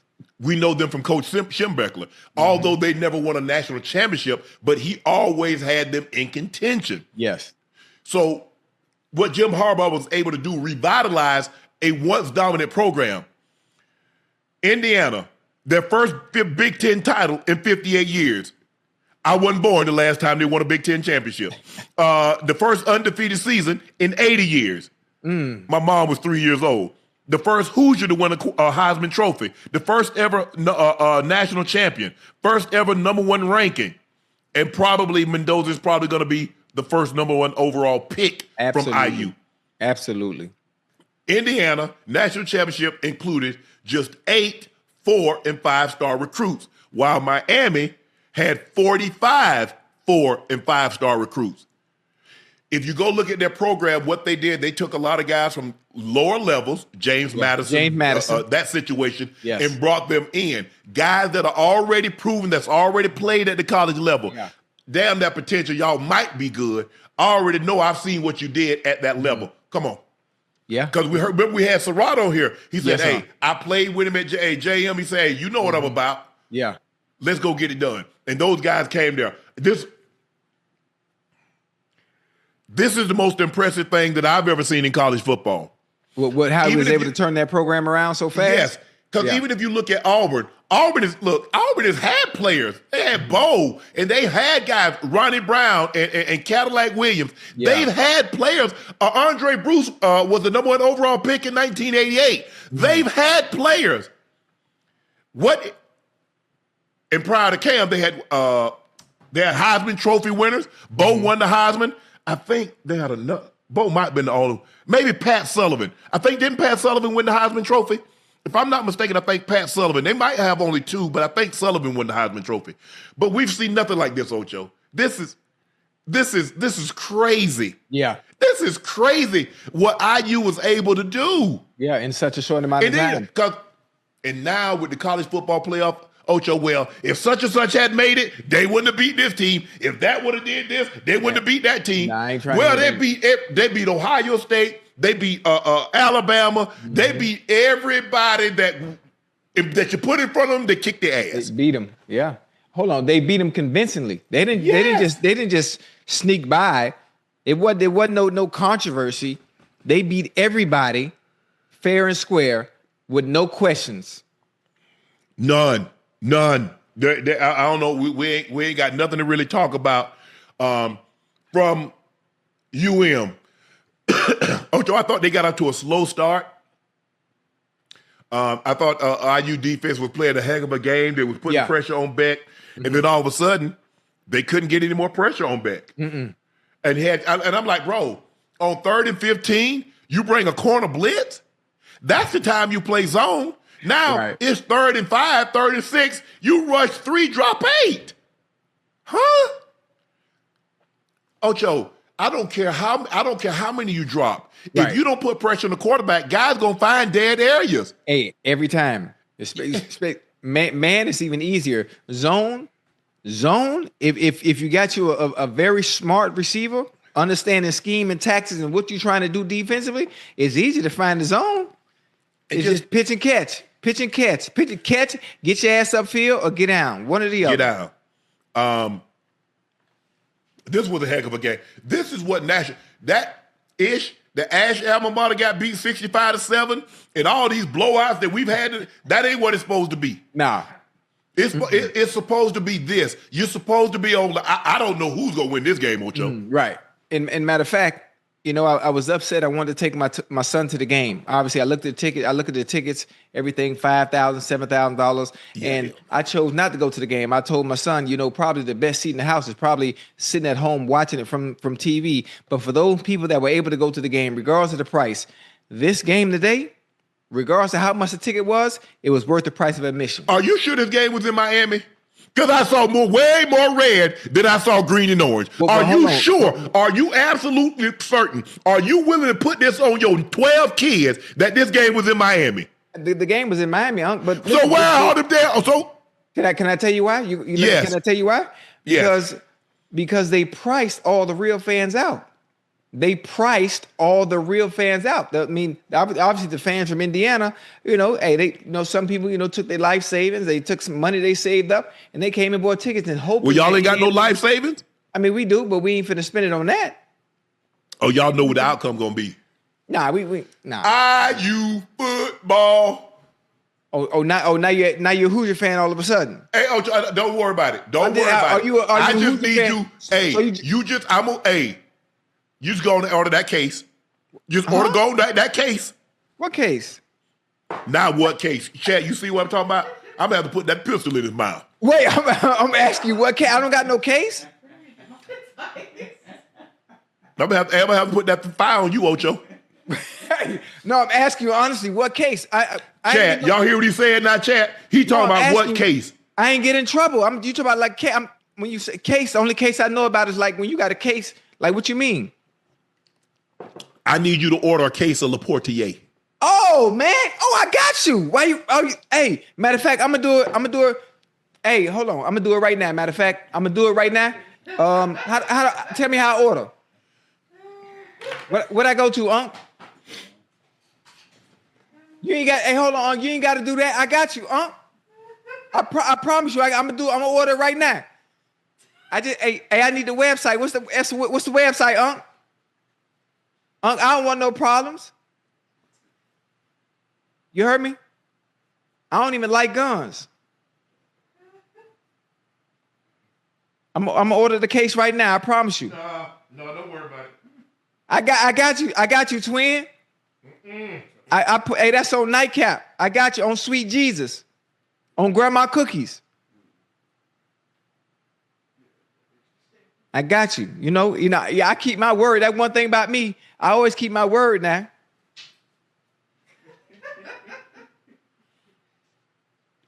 Unc, you good over there? I'm not. I got you. Hey, send me the link. Send me the link for Le Portier. Hey, Unc, you gotta learn how to wear your shiesty. If you're gonna wear, you gotta make sure can't nobody recognize it's you. I don't know who Unc is. Who you with? 57 shiesty? This shiesty shape. Shiesty shape. Okay. I like that. Yeah. I got. Hey, what's that in your hand? That's a baton or a golf club? I'm about to be 58 Savage. Okay, I got you. Hey, what's the link to the Le Portier? I'm for the order right now, and I'm gonna send you the receipt. LePortierCognac.com. Hold on, I'm gonna do it right now. Hold on. Hey, baby, I know you watching. Do me a favor, real quick. Order a case of go to LePortier.com. Order what I got to order, Unc? A case of Le Portier. Order a case of Le Portier with Chase, and then send me the receipt. Screenshot me the receipt so I can send it to Unc real quick. Just to let him know I'm on top of my best, and I don't want no smoke. I don't want no issues. I want everything. I want the transition going into Super Bowl. I want that week to be smooth for us, and I don't want I'm gonna clear my debt. I want problems. Huh? I want problems. Now I just said I'm finna do it, huh? I don't want no smoke. I tried to be nice. Chad, y'all see? When you try to be nice to somebody, they take advantage of you. I just said I'm finna buy it. I'm paying my debt. The mere fact that I had to bring it, you supposed to have already ordered it. I ain't know you was gonna lose. They lost 30 minutes ago.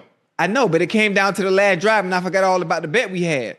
Mm-hmm. But I'm taking care of it right now, though. Mm-hmm. Hey, cause I respect you, and I respect our bet, cause all I got is my word, and if I ain't got my word, I ain't got nothing.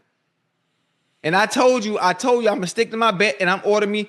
Let me see it. Let me see it. Let me see if she ordering the case right now. Hold on. Cause there's about to be two cases ordered. The one you ordered for Le Portier, and the one Miami PD put on me. Oh, nah, you good. Listen, if you do something to me, I'm gonna tell Miami PD to let you go. But they gonna catch you anyway because you ain't wearing your mask right. First of all, you owe me still $5,900. Hold on, hi. If I'm buying a Le Portier. Boy, you better stop. That ain't got nothing to do. Hold on. I gotta order the Le Portier and pay you $5,900. You sure do. Yeah, boy, you gonna have to get that in blood, boy. Okay. Now, hey, I'm buying a Le Portier. Hold on. Let me make sure. Chat, y'all see what this man trying to do? This man trying to say since he buying a case, the $5,900 is wiped out. But I thought that's what we bet on.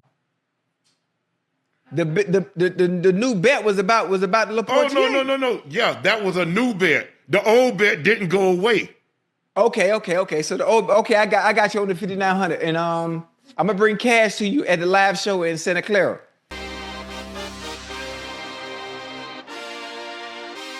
Okay, we got a very special guest joining us from the national champion Indiana Hoosier. He had one of the biggest plays of the game, and it was the difference in the game. Mac Kamara.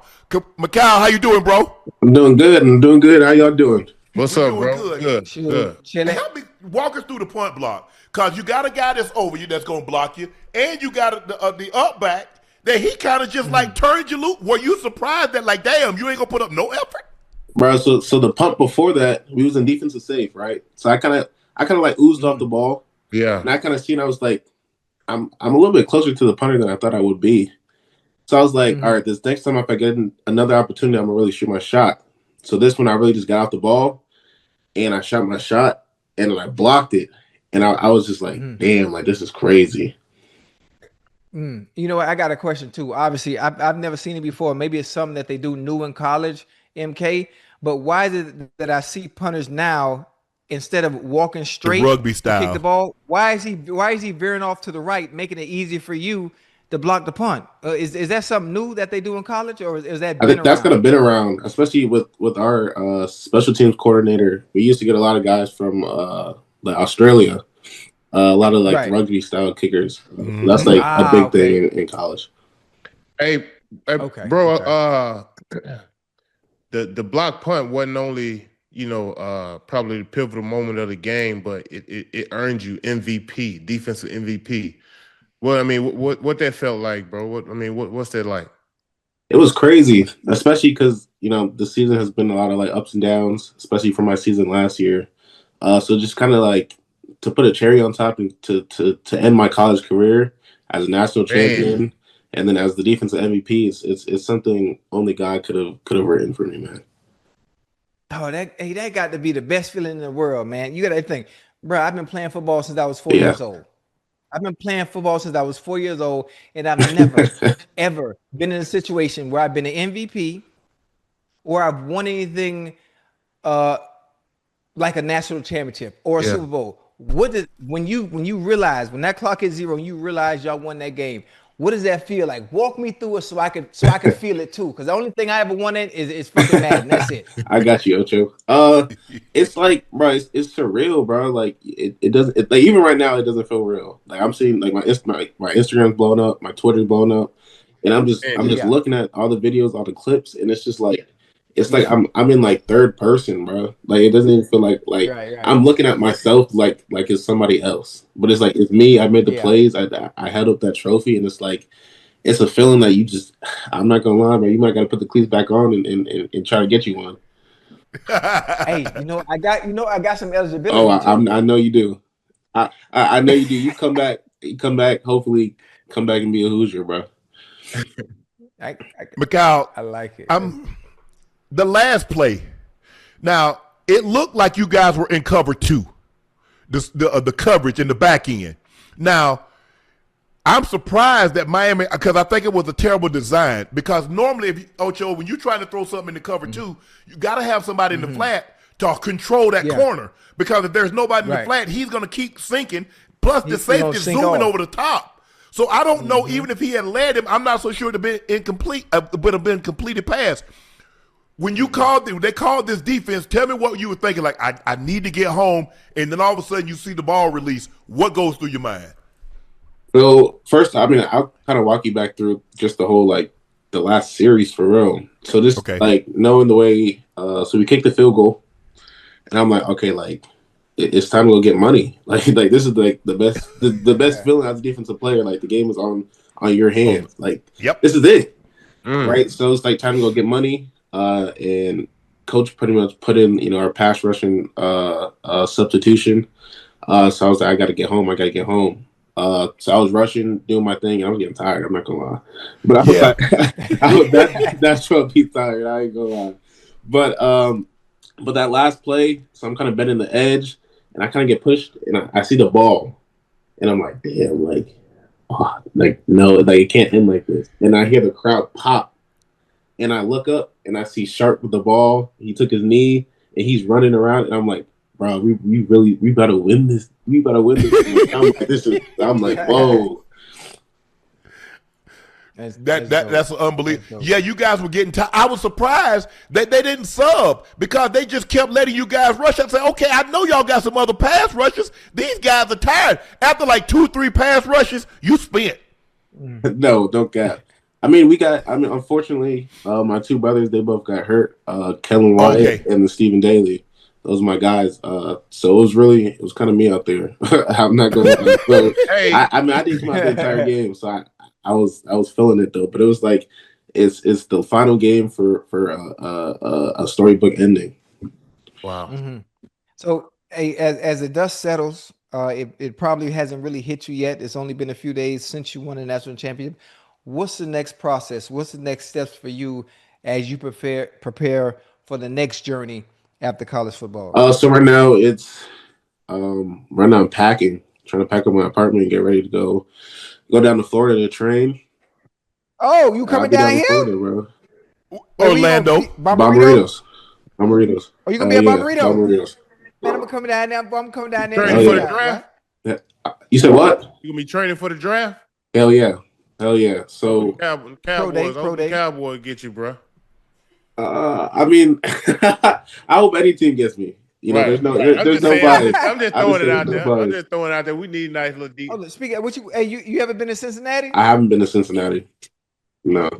Man, listen, we can go ahead and get you acquainted, man. Have you meet Mr. Brown, meet Zach Taylor. That ain't what you want.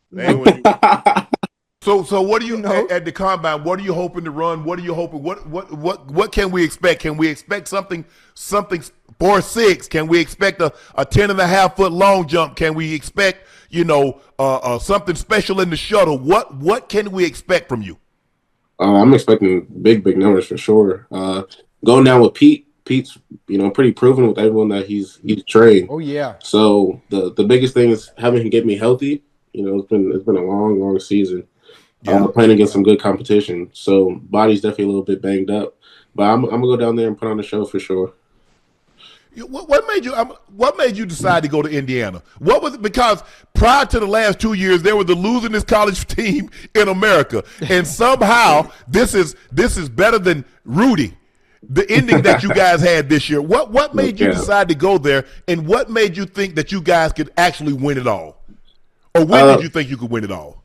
So pretty much, Coach Sig, pretty much he got the job at Indiana. This is when I was at JMU. So honestly, before the end of that season, I was already thinking about hitting the portal, and that kind of just made my decision solidified. So I hit the portal, and I still didn't really have any offers. I had Indiana, I had Pitt, and then I had Cincinnati, and it really just came down to playing in the Big Ten, like Big Ten or ACC. I was down playing the Big Ten. But knowing the whole history of Indiana, I was like, dog, out of all the teams you decided to go to, it's Indiana. And we put up there in Bloomington. It's cold, so we put up there in Indiana. It's January. I get there and it's like 2-3 feet of snow. I'm like, dude, what am I doing? But then we went through the whole process. We got to I always talk about the Maryland game last year. Maryland game was kind of like a real pivotal moment. That's kind of when we realized individually that we could play at this level. Then the home win against Michigan was huge. That's when we kind of realized as a team who we were. And then it kind of not shattered, but when we went down to Ohio State, we realized damn, that this is a big moment. We lost to them. That stadium was rocking. When I tell you I've never played in anything like that, that was rocking. But we definitely learned from that. We learned from Notre Dame, and then all the guys that came back, we kind of had a lot of experience. Then we got a lot of guys at the portal who are vets who played on winning teams. And then this season we was tried. We went through Oregon, we went through Penn State, we went through Ohio State, we went through Iowa. So those were just some of the big games that kind of made us realize we are one of the top dogs. Special. We are the top dogs for sure. Yeah. And then going down playing SEC, playing Alabama, beating them the way that we beat them, we was like, dog, it's up to us. It's 100% in our hands to drop this ball, and we came up on top. Well, congratulations, Mikael, on a very unbelievable season. Man, this is 16-0. You're the first team. Well, in the in this era, in the college football playoff era, to win 16 games, undefeated, unblemished. Outstanding game. That game was on the edge of your seat. You didn't know what was going to happen to the very end, and at the end of the day, you guys stay at the top of the mountain. So congratulations to Hoosier Nation out there. Congrats. And good luck in the draft, man. Hey, Come back and talk to us once this process is over. Hey, Oh yeah, MK, where you from? Virginia. Are you from VA? Okay. How long you gonna be down here in Miami? I'm gonna be there until end of March. Okay, Yeah. into March. Okay. But you been to Tootsie I before? haven't. Okay. We gonna go grab a little bite to eat. Nah, I'm gonna be with Hey, you. I got you. Hey, it's business first, but we can handle some after. Oh yeah, listen. I take care of business too, but you got to eat, man. You got to eat. But Kyle, thank you All so right. much for joining us, man. Appreciate Again, congratulations, and we'll see you down the road. Thank you. Mac Kamara, champion, defensive player of the game in the college football playoff national championship, and now his college dream is realized. He's a national champion, and now he goes down to Florida, train for the draft, and get ready. Hopefully, put some good numbers and gets drafted really, really high. Oh, All right, yeah. going back to.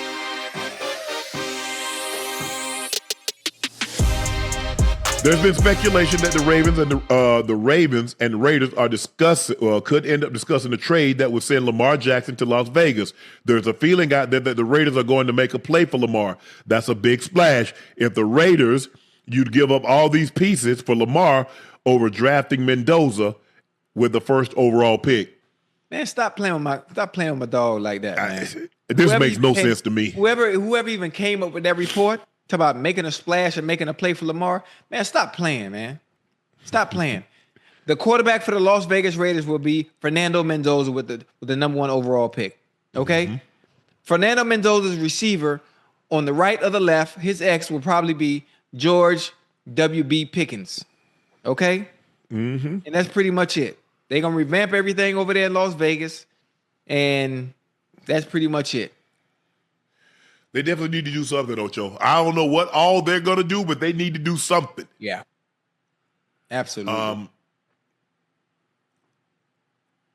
The quarterback will definitely help, but I still think there's just so many pieces away, man. Yeah, they don't really have no wide receivers. Now, if they get George Pickens, you got Brock Bowers, but when I say wide receivers, we don't.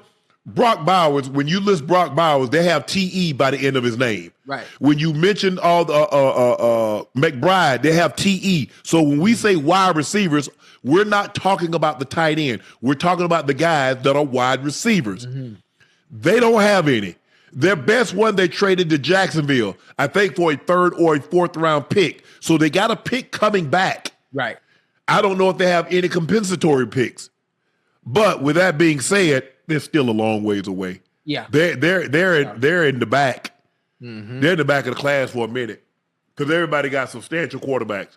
You got Mahomes in that division, you got Herbert in that division, and you got Bo Nix in that division. Woo! Now, maybe, I don't think Max Crosby would be upset if you were to trade him. It all depends on where you're going to trade him. Yeah. And what you can get for him. Oh, you gonna get a first round pick for it. Yeah, what you can get for him and help him to build that team and get some pieces. Because with him you lost, so without him you could lose too. So why not? While he's extremely valuable, if you trade him, get what you can. Yeah, get what you can. Yeah, I can't wait to see Pickens in that goddamn black and silver, boy. Huh? Hey, call it. What you want? Blue 17. Say it.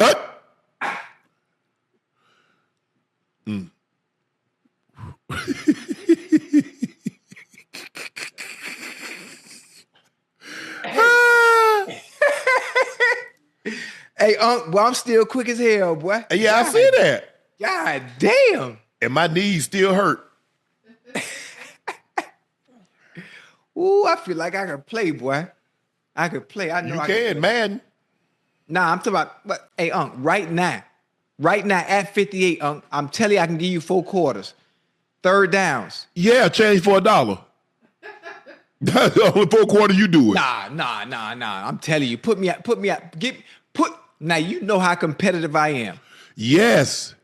I wish they We would all give me still competitive in our very own minds. Yeah, give me opportunity to get out there on that field right now, man. I sauce these little young dudes up, man. They don't understand. This different here, boy. I'm built. First time you go full out, you gonna pull a hamstring. Gonna tear your hamstring smooth off the bone. I play soccer every weekend, full out. Ocho, you ain't running no full speed to try to get no ball.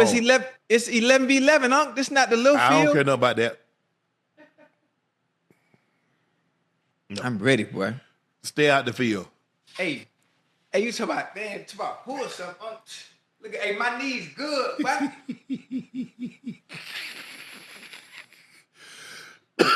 Man, you need help, Ocho. Hey, I'm flexible. Look at that joker, stiffer than a fence post. Huh? That joker stiffer than a fence post. Ah, man, look at that. Nah, you better stay on the sideline with me, man. Stay on the sideline with me.